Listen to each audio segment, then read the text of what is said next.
법사위에서요. 박지원 민주당 의원이 송석준 국민의힘 의원을 원내대표로 추천하는 일이 있었습니다. 한번 보고 이야기 더 나눠보겠습니다. 네, 박지원 의원님 토론해 주십시오. 송원석 의원, 내가 발언권 얻었어요. 잠깐만 조용히 하세요. 발언권 얻었어요. 조용히. 송석준 의원, 송원석이나 손석준이나 비슷해. 그만 좀 조용히 하세요, 송석준 의원님. 선배 의원님 말씀하시지 않습니까? 아니, 송씨는 맞췄네요. 그만하세요. 웃고 지나갑시다. 송석준 의원이 적당히 하세요. 차기에 선배님이시잖아. 송석준 대표의 뒤를 위해서 원내대표 하라고 내가 불러준 거야. 아이고, 할 사람이 체급을 따로 있지. 올려줘. 그만 좀 하세요. 그만 좀 해요. 성석준 의원 그만 좀 해요. 나이도 있는 사람이 왜 저럴까 진짜. 그만해요.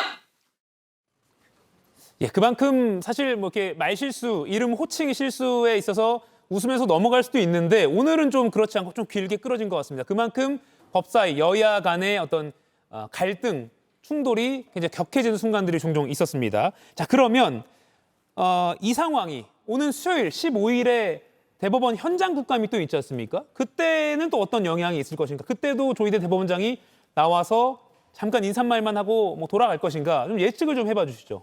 자, 저희가 오늘 그 논란을 일으키는 부분이 이재명 대표의 재판 관련해서 여야가 바쁘직직했고 저희 패널들도 다른 이야기를 하고 있습니다. 예. 그러나 오늘 꼭 지적하고 싶은 것은 이 청문회가 아니고 국회 상임위네요. 상임위에서 이 국정감사에서의 태도의 문제입니다. 조희대 대법관의 태도라고 하는 것은 결국은 나는 신성하기 때문에 국민들의 질문에 답할 필요가 없는 사람이다. 이런 이야기를 하고 있는 거고요. 천대엽 행정처장의 이야기도 이겁니다. 상권분립과 민주주의를 이해하지 못함으로써 법적으로 모든 것을 해석하면 된다라는 이야기를 하고 있는 겁니다. 민주주의라고 하는 것은요, 기본적으로 기관, 권력에 대해서 의심하는 것입니다. 우리는 이 대법원장이 내가 양심과 정의를 가지고 재판을 했기 때문에 모든 것이 정당하다라고 이야기하면 그냥 믿어야 됩니까? 이건 민주주의가 아닙니다. 이건 기관의 독재인 겁니다. 헌법에 대한 잘못된 이해를 갖고 있고요. 법원 행정처장도 자꾸 말씀드리지만 상권분립이라고 하는 것이 서로 간섭하지 않는다는 뜻이 아닙니다. 서로 간섭하는 과정에서도 개별 헌법기관으로서의 독점적 지위를 누리고 있다는 그런 뜻을 이야기하는 거예요. 지금 보면은 대한민국의 고위 법조인들이 법에 대한, 특히 헌법에 대한 이해도가 부족하기 때문에 저는 민주주의와 공화주의를 이해하지 못하고 이런 일들이 벌어지고 있다라는 생각이 들고요. 예. 현장 대법원을 가더라도 똑같이 우리는 개별 헌법기관이기 때문에 우리는 건드리면 안 돼.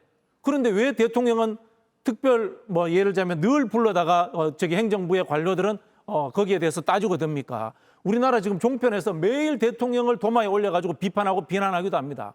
과거 권위주의 정권 시절에 없었습니다만 우리는 방송국에서 정치인들을 늘 비판하고 합니다. 그런 거 생각한다면요, 저는 사법부도 정말 시대에 따라서 변하고 현대 민주주의 원칙에 따라서 국민들과 토론하고 답변하는 형식으로 바뀌어야 된다고 봅니다. 예. 김동훈 의원님, 네. 이번 주 수요일 대법원 현장 국감 이렇게 또 첨예한 갈등이 계속 이어질까요? 그렇습니다. 오늘보다도 오히려 더 갈등 국면이 더 강하게 표출이 될 가능성이 매우 높습니다. 오늘 지금 물론 이제 정회가 되고 있다가 저녁 때 다시 한번 열리겠습니다만은 서로 상대방의 길을 꺾는데 그다지 만족을 못할 겁니다. 민주당도 마찬가지고 조희대 대법원장의 정말 아주 납작하게 엎드리는 모습을 봐서야 직성이 풀릴 텐데 그것이 이루어지지 않기 때문에 15일 날 더 아마 적극적으로 벼를 겁니다. 조금 아까 자세를 얘기를 했는데요. 자세 얘기를 하니까 제가 서영교 의원의 어떤 질의 장면이 떠오릅니다. 아예 님자를 빼는 거는 다반사고요. 조희대 대법원장라고 호칭을 하죠. 당신 윤석열과 만난 적 있나? 한덕수와 만날 적 있나? 전 총리, 전 대통령이라고는 아예 호칭을 기대할 수 없을 정도로 이렇게 얘기를 합니다. 그래서 많은 국민들이 아마 생각을 할 겁니다. 야, 정말 통쾌하다고 생각을 할까요? 야, 한국 정치의, 여의도 정치의 수준이 바로 저 정도밖에 안 됐구나라고 한탄을 할까요? 저는 아마 후자로 많은 국민들이 생각을 할 텐데요. 좋습니다. 이해합니다. 지방선거, 특히 서울시장에 관심이 있어서 저러는 모습을 아주 강성 세력에게 어필을 하겠다. 충분히 이해를 합니다만은 글쎄요, 15일 날 아마 저거보다도 더 강한, 그래서 오늘 만족스럽지 못하는 더 센 모습을 연출을 하려고 아마 이틀 동안 고심을 할 것이다. 여기서 한 가지만 짧게 더 짚어보겠습니다. 이재명 대통령이 이틀 전에 뭐라고 그랬습니까?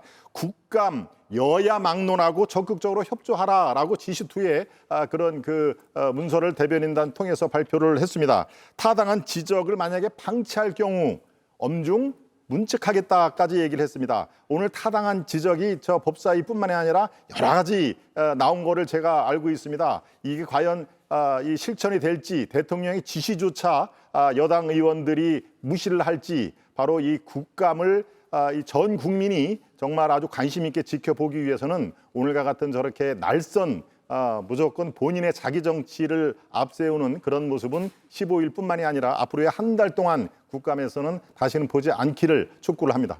예, 김기경 의원님.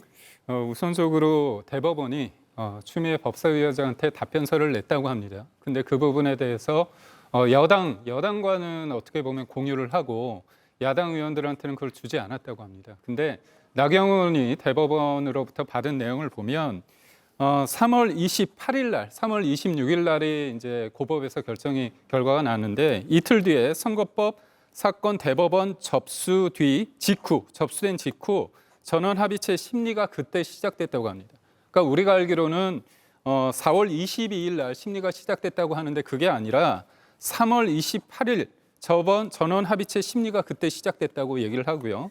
그래서 4월 22일 이때서야 심리가 시작돼서 9일 만에 이게 결과가 나왔다는 것은 잘못된 거고요. 그 부분에 대해서 답변서를 냈다는 부분을 말씀드리고, 무엇보다도 이게 빨리 문제가 대법원에서 판결을 내렸기 때문에 재판에 대선에 개입됐다고 말씀을 하시는데, 만약에 민주당이 그랬다면 5월 1일 날 날짜가 딱 정해지는 순간 그걸 반대하셨어야 돼요. 근데 어떻게 했냐, 민주당이 이재명 대표는 법대로 하겠죠. 그리고 박지원 의원은 무죄다. 내가 알아보니까 무죄다. 어떤 경우에도 파기환송되지 않고 무조건 무죄 확정이 될 거다. 그리고 추미애 의원은 이렇게 신속한 결론을 예고한 것은 무죄라고 본다. 이렇게 말씀하셨습니다. 그렇다면 100번 양보해서 본인들이 볼 때 절차적 하자가 있고 이례적이라고 한다면 유무죄가 나오기 전에 이거에 대해서 이건 우린 반대한다. 이건 선거 개입이다. 그렇게 얘기를 했어야 되고요.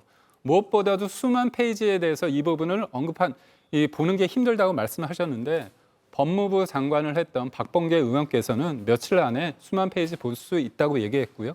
이거는 사실심이 아니라 법률심이기 때문에 법이 어떻게 제대로 적용됐는지를 다투는 것일 뿐입니다. 다만 이제 국민된 입장에서는 이런 말을 조희대 대법원장이 그럼 하면 되잖아요. 라는 의문은 계속 들 수밖에 없는 것 같아요. 오늘 질문을 계속 했는데 이에 대해서 굳이 말을 안 한 게 아까 박진영 의원이 말한 대로 뭔가 특권을 갖는 것처럼 비춰주는 그런 모습.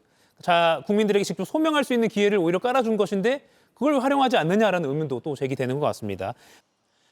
이가혁 라이브를 시청해 주셔서 고맙습니다. 이가혁 라이브는 평일 오후 5시 TV와 유튜브로 실시간으로도 함께 하실 수 있습니다.